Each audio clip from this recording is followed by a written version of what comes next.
Hello all, मैं हूं Amit Pandey and I welcome you all to my YouTube channel that is coding solutions. आज हम इस वीडियो में बात करने वाले हैं आईएससी 2023 में पूछे गए के मैप बेस्ड क्वेश्चंस के बारे में, जिसमें से आज हम इस वीडियो में बात करेंगे क्वेश्चन नंबर 3 के पार्ट 1 में पूछा गया एसओपी बेस्ड क्वेश्चन के बारे में। चलिए स्टार्ट करते हैं।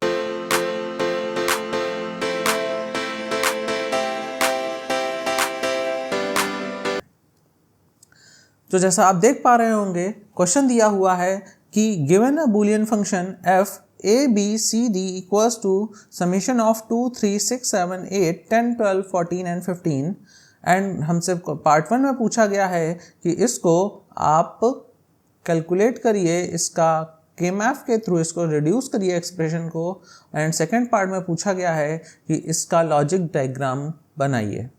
तो हम पहले क्या करेंगे, हमें पहले कहा गया है कि आप इसका के मैप के थ्रू, कर्नऑफ मैप के थ्रू इसको रिड्यूस करिए, इसको सिंप्लीफाई करिए कि क्या आंसर आने वाला है। तो कर्नऑफ मैप क्या होता है? कर्नऑफ मैप होता है कुछ इस तरीके से जो दिखाई देता है, और इसमें based on number of variables हम रोज एंड कॉलम्स में इसको डिवाइड करते हैं। अगर हम यहाँ पर देखें तो ये हम 4x4 की हमको एक ब्लॉक बनाना होगा। जैसे यहाँ पे नंबर ऑफ वेरिएबल्स 4 हैं तो 4 ही ब्लॉक इस वेरिएबल में, इस बॉक्स में हमको पुट करने हैं, जिसमें से 2 वेरिएबल्स हॉरिजॉन्टल वे में और 2 वेरिएबल्स हमारे वर्टिकल वे में अपने आप की वैल्यूज़ को स्टोर करेंगे। तो वैल्यूज़ कैसे इंस्टॉल की जाती हैं, वैल्यूज़ कैसे पुट की जाएंगी? तो जो ये वैल्यूज़ दी गई हैं 2 3 6 7 8 10 12 14 एंड 15, इन वैल्यूज़ के रिस्पेक्टिव ब्लॉक्स पर हम समेशन के केस में 1 को पुट करते हैं। समेशन के केस में 1 पुट किया जाता है। तो सबसे पहले देखेंगे कि वैल्यूज़ इसमें कहाँ पे कौन सी होती है। तो इसको 1 0 then 1 then 2 on the right corner and 3 4 5 similarly 6 on the right side 7 now 8 on the bottom row 9 10 on the right side 11 12 13 14 on the right side and 15। इस तरीके से हम एक ब्लॉक बनाएंगे, जिस ब्लॉक के बेसिस पर हम इसमें ड्रॉ करेंगे कि कहाँ कहाँ पर हमें वैल्यूज़ पुट करनी है, एंड उसके बाद हम उनमें से कितने ऑक्टल्स, क्वाड्स एंड पेयर्स को प्रोड्यूस करेंगे। तो सबसे पहले हमें दिया गया है नंबर 2, तो 2 पर हम 2 ब्लॉक पर 1 को पुट करेंगे। सिमिलरली 3 है, 6 है, 7 है, 8 है, 10 है, 10 के बाद 12 है, 14 है एंड 15 है। टोटल ये 3 2 5 5 4 9, आई थिंक 9 है, चेक कर लेते हैं। 2 है, 3 है, 6 है, 7 है, 8 है, 10 है, 12 है, 14 है, 15 है। तो 3 3 6 3 9 वैल्यूज़ दी गई हैं, यानी कि 9 1 होने चाहिए, जो कि हमारे पास हैं। अब इनके हमें सबसे पहले प्रेफरेंस होती है ऑक्टल की। जब ऑक्टल नहीं होता है तो क्वाड की, क्वाड नहीं होता है तो पेयर की, पेयर नहीं होता है तो सिंगलेट की। तो इस तरीके से ये प्रेफरेंस ऑर्डर होता है। अगर ये प्रेफरेंस ऑर्डर है तो सबसे पहले हम यहाँ पे देखते हैं ऑक्टल्स हैं क्या। ऑक्टल्स मीन्स 8 का कोई पेयर बनना है क्या। यहाँ पर 7 तो 1 हमारे पास अवेलेबल हैं, लेकिन कोई 8 हमारा नहीं कंप्लीट हो रहा है, तो 8 नहीं है, इसलिए यहाँ तो ऑक्टल्स एक भी नहीं मिले। क्वाड की बात करते हैं तो क्वाड है क्या, हमने कहा हाँ है। पहला क्वाड एक ये दिख रहा है मुझको, दूसरा क्वाड एक वर्टिकली मुझको दिख रहा है, तीसरा क्वाड एक ये भी दिख रहा है, जो कि हमको कुछ इस तरीके से, अगर हम फ्लिप करें तो हमको ये तीसरा क्वाड भी दिख रहा है, यानी कि हमको क्वाड के काउंट मिले कितने, 3 क्वाड्स मिले, 3 क्वाड्स मिल गए। पेयर कोई बचा क्या, हाँ भाई, हाँ एक और भी क्वाड है भाई, रुकिएगा, एक और क्वाड जो हमको मिल रहा है वो है ये वाला क्वाड, एक और क्वाड मिला।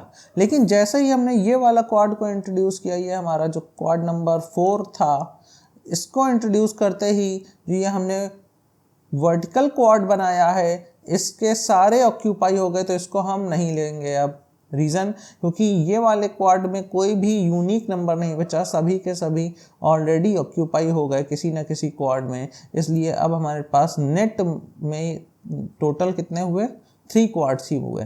कौन कौन से, पहला जो हमारा ये है टॉप कॉर्नर पे, सेकंड है जस्ट उसके नीचे वाला सेकंड, एंड थर्ड है जो हमारा फ्लिप करके बनने वाला है। तो टोटल 3 क्वाड हमारे पास होंगे, and no pair, no singlet, no octals, कोई भी हमें एक्स्ट्रा नहीं मिलेगा।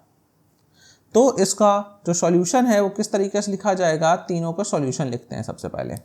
तो यहाँ पे देखिए, हमने यहाँ पे किया है, ये पहला क्वाड है, ये दूसरा क्वाड है, ये तीसरा क्वाड है, 3 क्वाड है। तो सबसे पहले एक एक करके लिखना स्टार्ट करते हैं।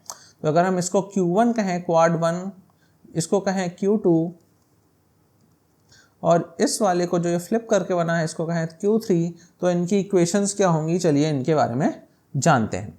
इक्वेशंस लिखने का टेक्निक क्या होती है, इक्वेशंस कैसे लिखी जाती है, तो इक्वेशन लिखने में आपको देखना पड़ता है कि कॉमन क्या हो रहा है। आप ये नंबर्स देख रहे होगे, यहाँ पे कुछ नंबर्स लिखे हुए हैं।